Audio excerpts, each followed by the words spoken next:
यहाँ के जंगल, नदी, पहाड़, नदियां हर जगह गुंजायमान होती हैं हमारे पारंपरिक वाद्य यंत्रों की ध्वनि, चाहे वो ढोल, नगारा, बांसुरी, बेनम, शहनाई आदि वाद्य यंत्रों की गूंज। और यही गूंज अभी इस नगाड़े की ध्वनि के साथ, और ये है अबुआ वीर दिशोम अभियान का शुभारंभ माननीय मुख्यमंत्री जी के करकमलों द्वारा।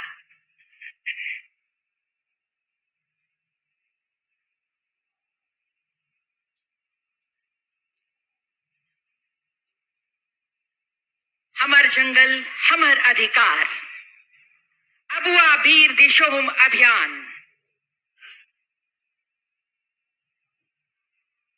का शुभारंभ नगाड़े की ध्वनि के साथ।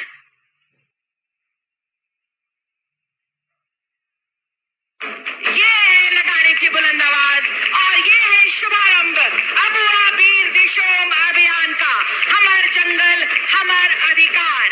राज्य में पहली बार व्यापक स्तर पर आदिवासी और वनों पर निर्भर रहने वाले लोगों के लिए ये अभियान।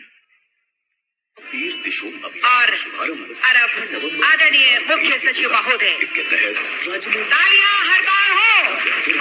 आदिवासी और वनों पर निर्भर यादगार अवसर ये हम सबके। बहुत बहुत धन्यवाद माननीय मुख्यमंत्री जी का, आदरणीय मुख्य सचिव महोदय का, हमारे सभी विशिष्ट अतिथिगणों का इस नगाड़े की ध्वनि के साथ इस अभियान का शुभारंभ। और अब इस पर आधारित ऑडियो विजुअल पर नजर डालें। एप्लीकेशन भी तैयार किया गया है। विगत माह पूरे राज्य में अभियान चलाकर 30,000 से अधिक वन अधिकार समिति का गठन किया गया है। इस तरह अभियान के जरिए अधिक से अधिक संख्या में आदिवासी और वनों पर आश्रित रहने वालों को उनका अधिकार मिलेगा और उनकी आजीविका समृद्ध बनेगी।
हमने ये ऑडियो फिल्म अभी आपको दिखाई है। और इसके बाद इस अभियान को लेकर जितने भी कार्य किए गए हैं अब तक और किए जाएंगे, उसके अनुभव साझा करने के लिए एक प्रयास हमने किया है। अनुभव के तीर के तहत बहुत बहुत धन्यवाद माननीय मुख्यमंत्री जी का एवं सभी विशिष्ट अतिथिगणों का आज के इस यादगार मौके पर इन सब के शुभारंभ के लिए। और ये सभी स्थानीय पदाधिकारीगण और इस सभागार में उपस्थित जिला के उपायुक्त, बीएफओ और मीडिया के बंधु,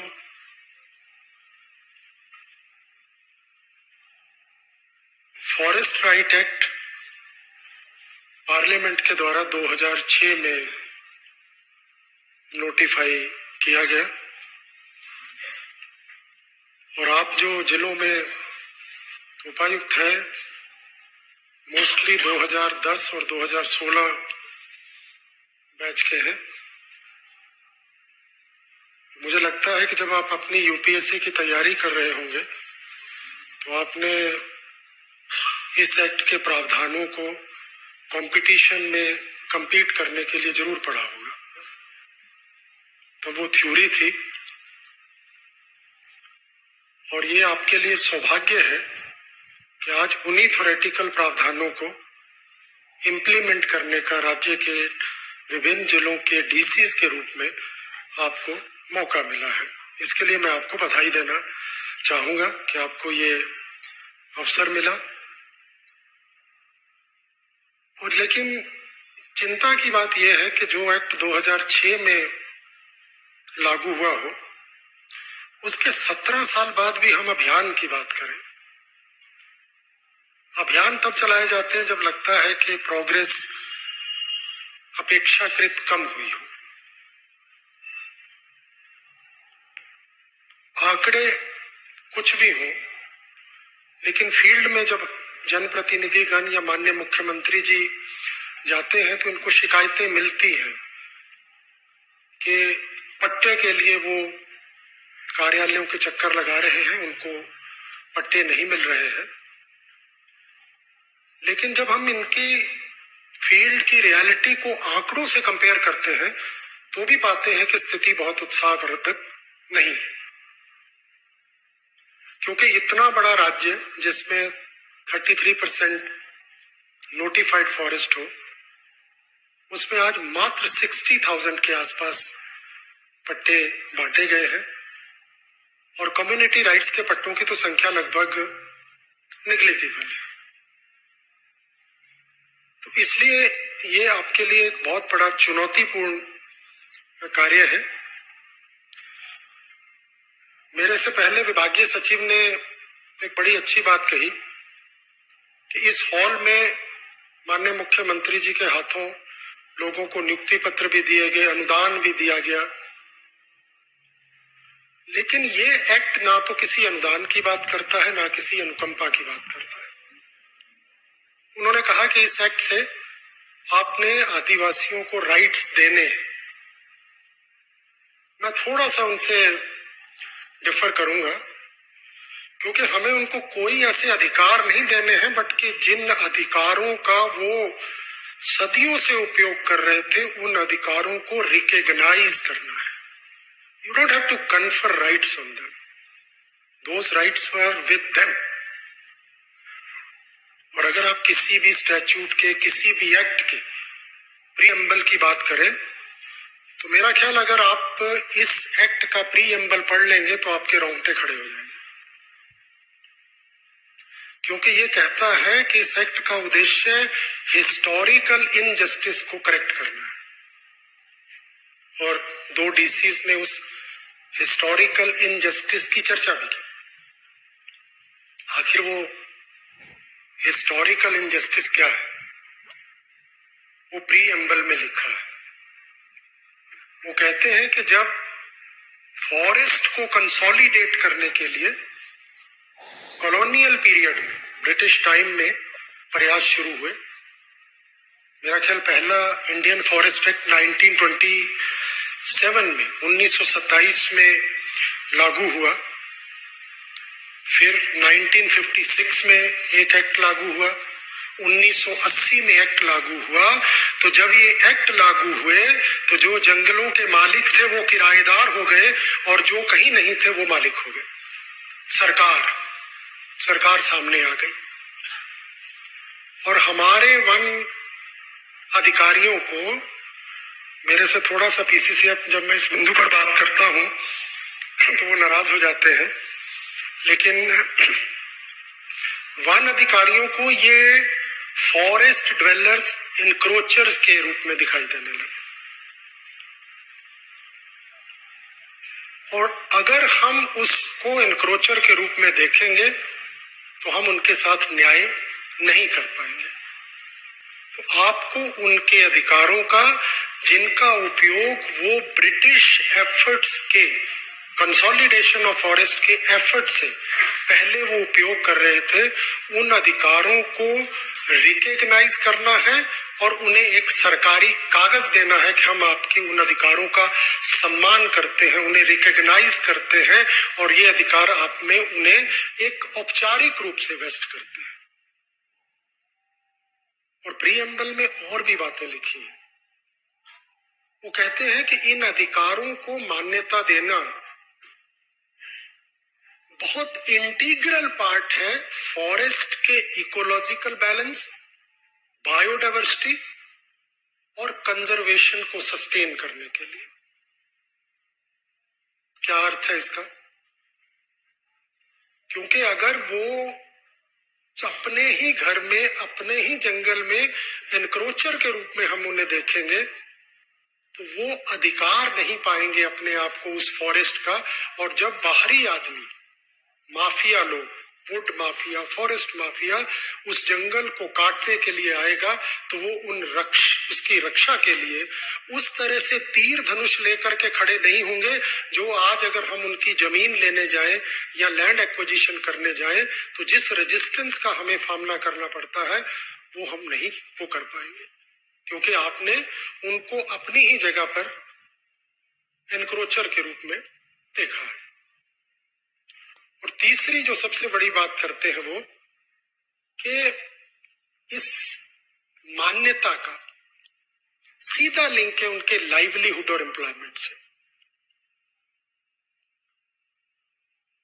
23 साल हो गए झारखंड बने, माइनर फॉरेस्ट प्रोड्यूस जो कि बहुत लोगों को लाइवलीहुड देता है, आज भी उसमें बहुत काम किया जाना बाकी है।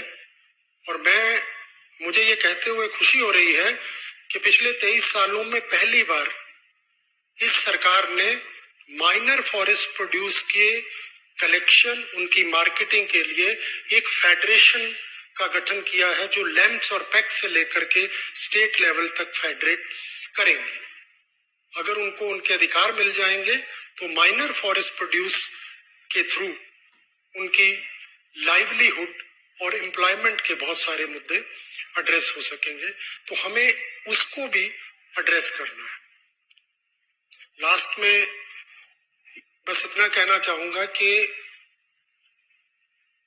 जो अक्सर लोग कहते हैं कि हमें टेक्नोलॉजी का उपयोग करना चाहिए, इस अभियान का कहीं ये तात्पर्य नहीं है कि हम ऐसे लोगों को अधिकार दे दें जो वास्तव में कट ऑफ डेट के बाद वहां पर फॉरेस्ट की जमीन एनक्रोच करने के लिए स्थापित हुए हैं। आप हमारे यहाँ जो स्पेस एप्लीकेशन सेंटर है उसके माध्यम से जो आपके गूगल मैप्स हैं उनकी तस्वीरें ले सकते हैं, उनकी सहयोग ले सकते हैं, तो आपको पता चल जाएगा। हो सकता है वो 2006-07 का या कट ऑफ डेट के आसपास के मैप्स नहीं हो, लेकिन जो लास्ट अवेलेबल, जो सबसे पुराना मैप है उसको देख करके आप पता लग लेंगे कि अगर उस इमेज में भी उनके कोई स्ट्रक्चर्स नहीं है या कल्टीवेशन के साइंस नहीं है तो उनको रिकॉग्नाइज नहीं करना है। परंतु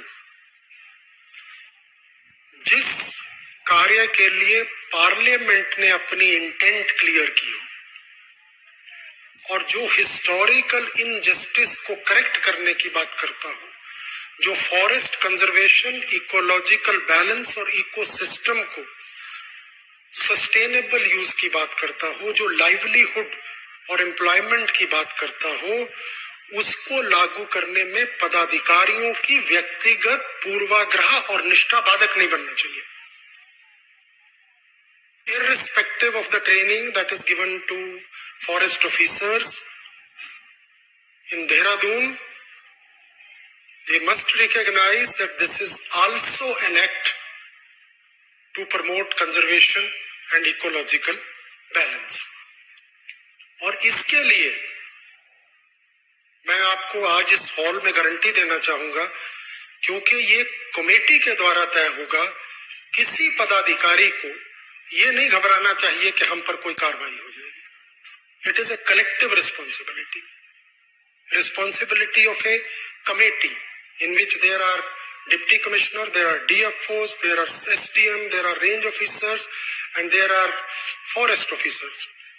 तो ये कलेक्टिव डिसीजन है, इसके लिए हम किसी पर कोई कार्रवाई नहीं करेंगे। बहुत इसमें डरने की आवश्यकता नहीं है, लेकिन जो एक्ट के प्रावधान है उनको पालन करते हुए इसमें आगे बढ़ना है। और मैं आशा करता हूं कि आने वाले जो हमारे सरकार आपके द्वार कार्यक्रम है उसमें फॉरेस्ट राइट्स कमेटी के बिहाफ पर एप्लीकेशन जनरेट करके टेक्नोलॉजी के सहयोग से उनको रिकमेंड करते हुए अधिक से अधिक, जब सरकार अपने 4 वर्ष पूरी करेगी 29 दिसंबर को, हम इस अध्याय को बंद करना चाहेंगे। जितने वंचित लोग हैं सबको उस दिन हम लोग पट्टा दे करके हम कहें कि अब इस राज्य में कोई ऐसा फॉरेस्ट ड्वेलर नहीं बचा है। और वो कोई जरूरी नहीं है वो केवल आदिवासी हो, नॉन ट्राइबल भी हो सकता है, if he is a traditional dweller, कि उनके सारे अधिकारों को रिकग्नाइज करके उनको पट्टे दे दिए गए हैं। इन्हीं शुभकामनाओं के साथ मैं अपनी बात को समाप्त करता हूँ। धन्यवाद।